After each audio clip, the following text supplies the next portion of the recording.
8h40 à Tel Aviv. Merci à vous de nous être fidèles sur I24 et on va parler du 26e sommet de l'Union africaine. Il se termine aujourd'hui à Addis Abeba, Laura Duhamel, et l'ordre du jour a été chargé. Oui, la grand-messe annuelle africaine a été riche en dossiers brûlants. Et le premier d'entre eux, c'est la crise au Burundi. Le Burundi, ce petit pays d'Afrique des Grands Lacs, voisin du Rwanda, est actuellement en proie à une grave crise politique sanglante.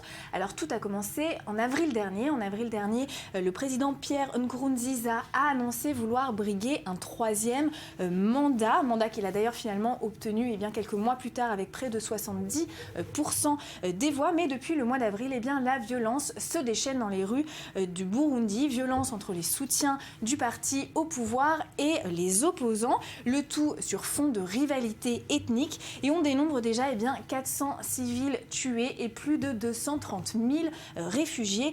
Et la découverte, Nathalie, de fausses communes révélées par Amnesty International ne laisse rien présager de bon. Alors justement, faut-il ou pas envoyer des troupes pour tenter de mettre fin à cette vague de violence dans le pays? Le point en images, on continue à en parler juste après.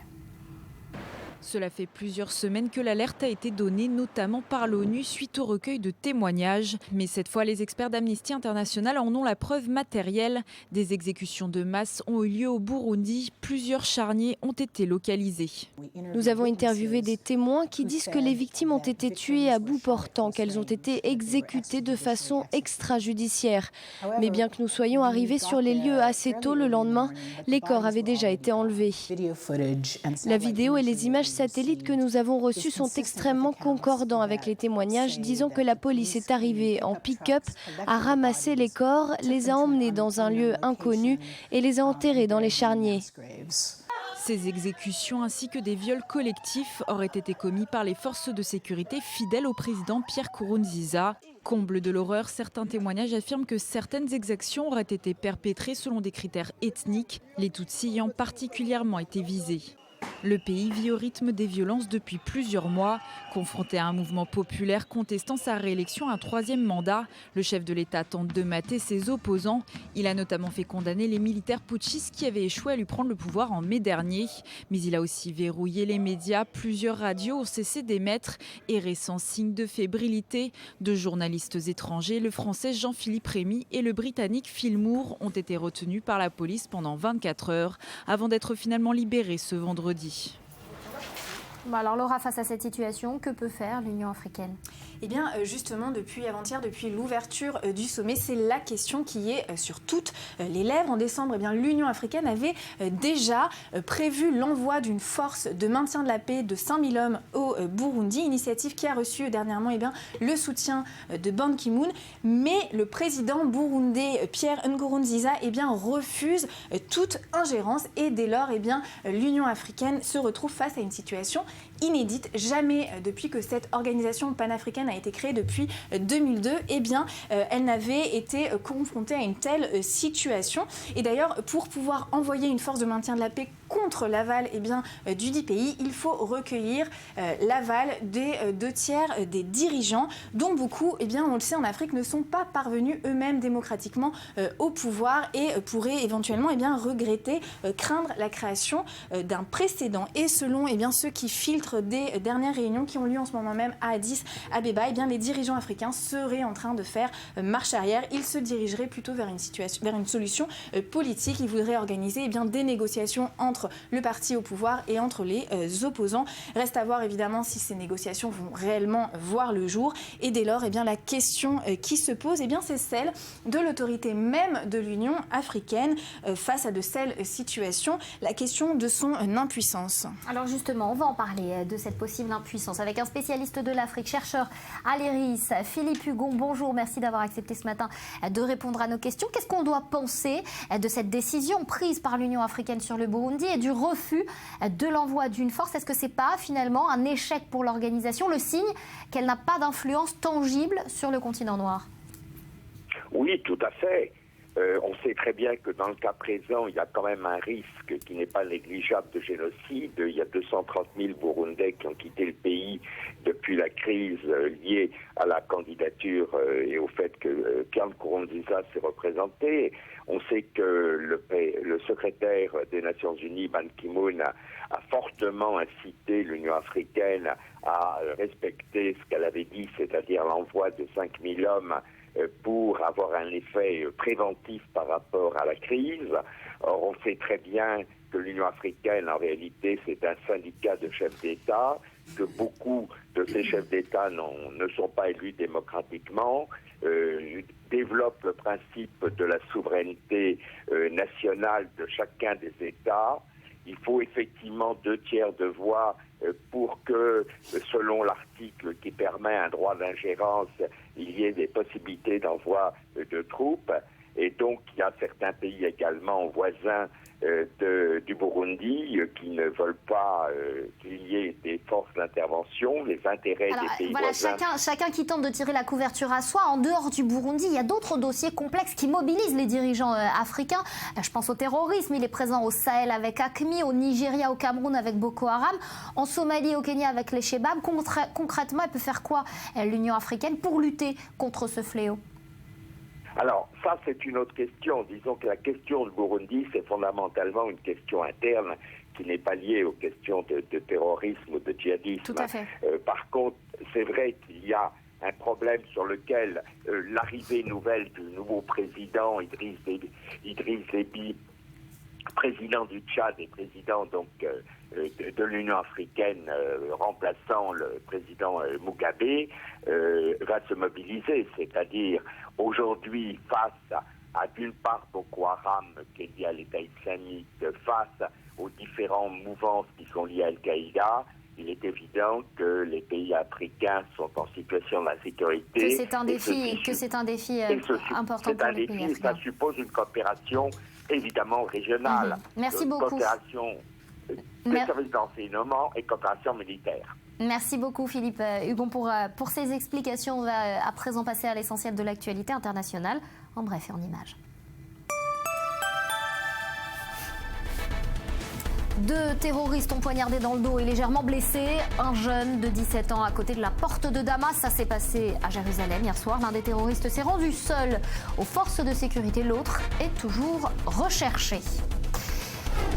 Le secrétaire général des Nations Unies, Ban Ki-moon, a déclaré hier qu'il était inquiet suite aux récentes déclarations de la direction du Hamas à Gaza, des déclarations faisant part de son intention de poursuivre la construction de tunnels et les tirs de roquettes sur Israël. Il a ajouté qu'après 3 conflits majeurs au cours des 7 dernières années, la population de Gaza et le peuple du sud d'Israël méritent une chance pour la paix et le développement. Le chef islamiste du mouvement à Gaza, Ismaël Haniyeh, qui s'est dit quant à lui prêt à une nouvelle guerre avec Israël. Daesh met de nouveau en scène un djihadiste francophone pour sa propagande. Le groupe a mis en ligne hier une vidéo d'exécution par balle dans laquelle un bourreau cagoulé profère en français des menaces contre les mécréants et mentionne les attentats de Paris. Betsabe Salem, bonjour. Alors, obtenir un statut de protection en échange d'informations, c'est ce qu'auraient proposé les services secrets allemands aux réfugiés pendant des années. Une information qui crée la polémique en Allemagne. Oui, et d'autant que la pratique ne semble pas être isolée. Plus de 800 demandeurs d'asile seraient concernés. Ils auraient été interrogés par les services fédéraux de renseignement allemands, et ce pendant des années. En échange de quoi? Eh bien, ils auraient obtenu un statut de protection, statut auquel ils n'auraient probablement pas accédé par d'autres voies. Alors l'information nous vient de Der Spiegel, un hebdomadaire d'investigation en Allemagne, selon qui la BND avait même créé un bureau spécialisé pour ce genre d'interrogatoire de réfugiés, un bureau qui aurait été fermé en 2014, même si les services de renseignement continueraient aujourd'hui à chercher à l'aide de réfugiés comme source d'information sur la base, par contre, du volontariat. Alors des informations qui auraient également servi aux États-Unis. Exactement, effectivement. D'après l'hebdomadaire Die Zeit, les informations recueillies auraient également servi aux services secrets américains. Alors quel genre d'informations? Sur la guerre en Syrie, des informations qui pourraient venir d'Irak, d'Afghanistan, des données bien sûr stratégiques pour Washington. Une révélation en tout cas qui tombe alors qu'en Allemagne, le sujet des migrants est donc de plus en plus sensible, de quoi alimenter la polémique, donc notamment au sein de l'opposition où certains dénoncent une méthode immorale, accusent les services de renseignement d'avoir fait pression sur les demandeurs d'asile, une méthode donc moralement douteuse et puis aussi peu fiable puisqu'on souligne qu'on peut imaginer facilement qu'un réfugié veuille donner de fausses informations tout simplement pour accéder à des avantages. Et dans ce débat passionné, l'opposition a d'autres idées, parfois pour les migrants. En effet, ce week-end, la chef du parti populiste AfD suggérait sur Twitter que les policiers devraient avoir le droit, je cite, de tirer sur les réfugiés dans les cas extrêmes. Parti populiste qui a quand même 13% de voix d'intention. Merci Betsabé. Laura, Betsabé et chers téléspectateurs, vous restez en notre compagnie. On va à présent commencer notre tour du monde habituel du dimanche matin et on commence par l'Argentine. À Buenos Aires, on retrouve notre correspondant Ryan Indy. Ryan, bonjour. Alors, premier cas d'infection du virus Zika, il a été détecté sur le territoire argentin et du coup, le pays se prépare à cette nouvelle menace, une double menace, j'ai envie de dire, puisque les inondations historiques de cette année, elles accentuent le risque de prolifération du moustique. Alors absolument, donc un premier cas du virus Zika détecté en Argentine. Il s'agit d'un cas importé, c'était une patiente qui rentrait de Colombie, la Colombie qui est le deuxième pays le plus touché avec déjà au moins 20 000 cas. Donc le pays retient un petit peu son souffle puisque le problème c'est que la propagation de ce virus se fait à travers la contagion, disons, une personne portant le virus se fait piquer par un moustique qui donc du coup ensuite permet de piquer d'autres personnes qui sont contagiés à leur tour et donc c'est comme ça que le virus s'étend sur le territoire, sachant que ce virus, c'est le moustique tigre qui le porte, le moustique tigre qui prolifère dans des zones où il y a beaucoup d'eau stagnante et comme vous l'avez dit, les inondations historiques de cette année font qu'il y a de nombreuses zones inondées avec des eaux stagnantes et donc des larves de ce moustique tigre. Il y a d'ailleurs une épidémie de dengue et de chikungunya en ce moment, en plus donc du coup de cette épidémie de Zika que l'Argentine attend de voir arriver sur son territoire, comme 26 autres pays d'Amérique latine qui sont déjà affectés. Déjà touchés. Alors il y a d'autres grandes actualités cette semaine, cette grande manifestation de l'opposition contre les réformes libérales du président Macri. Absolument, donc voilà, donc ça va faire bientôt 2 mois que le nouveau président Mauricio Macri est arrivé au pouvoir. Il a pris une série de mesures et notamment de nombreuses coupes budgétaires et l'opposition a donc pris la rue cette fois-ci pour dire stop aux coupes budgétaires. Il s'agit principalement d'abord donc les subventions. Le gouvernement a annoncé qu'il retirait les subventions sur les factures d'électricité et cela donc voudrait dire des hausses de tarifs de l'ordre de 300 à 400%. Donc évidemment, ça passe pas très bien. Ensuite, il y a environ 28 000 personnes qui ont été licenciées, donc des administrations publiques, des ministères.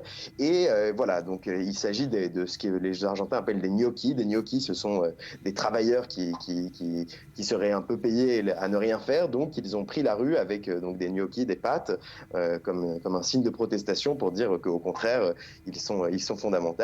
Et enfin, voilà pour donc ce trait d'humour argentin. Merci beaucoup Ryan d'avoir été avec nous ce matin et on prend à présent la direction de Londres. Dure semaine pour David Cameron. Il s'est attiré les foudres lors de la séance hebdomadaire des questions au Premier ministre à la Chambre des communes où il a reproché à Jeremy Corbyn d'avoir rencontré une bande de migrants à Calais en leur disant qu'ils pouvaient tous venir en Grande-Bretagne. Ashley Chevalier, notre correspondante à Londres, revient sur ses propos.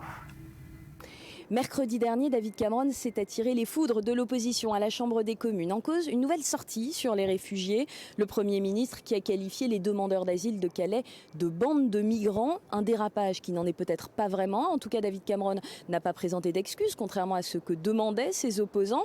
Et certains observateurs ici ont émis l'idée que le Premier ministre avait été volontairement dur pour draguer les eurosceptiques de son parti qui voient l'immigration d'un mauvais œil et qui espèrent faire entendre leur voix lors du référendum sur le maintien ou non du Royaume-Uni au sein de l'Union européenne. Parce que c'est bien ce référendum que tout le monde a en tête en ce moment.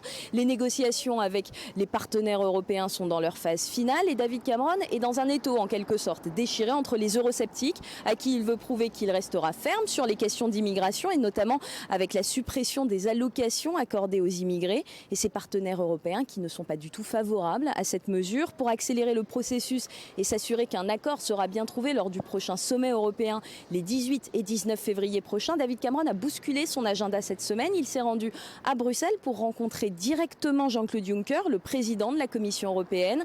David Cameron qui doit également rencontrer Donald Tusk à Downing Street ce dimanche. Donald Tusk, le président du Conseil européen qui pourrait soumettre ses propositions à la Grande-Bretagne dès demain. Voilà donc pour ce tour du monde de nos correspondants. On va se quitter pour un nouveau point sur l'info présentée par Éléonore Veil. Juste après, on revient et on parlera notamment de cette mise en examen de Thomas Fabius, le fils du ministre français des Affaires étrangères. Il a été mis en examen donc vendredi pour faux, usage de faux, pour des faits présumés en lien avec sa passion pour les casinos. On en parle dans 10 petites minutes. À tout de suite.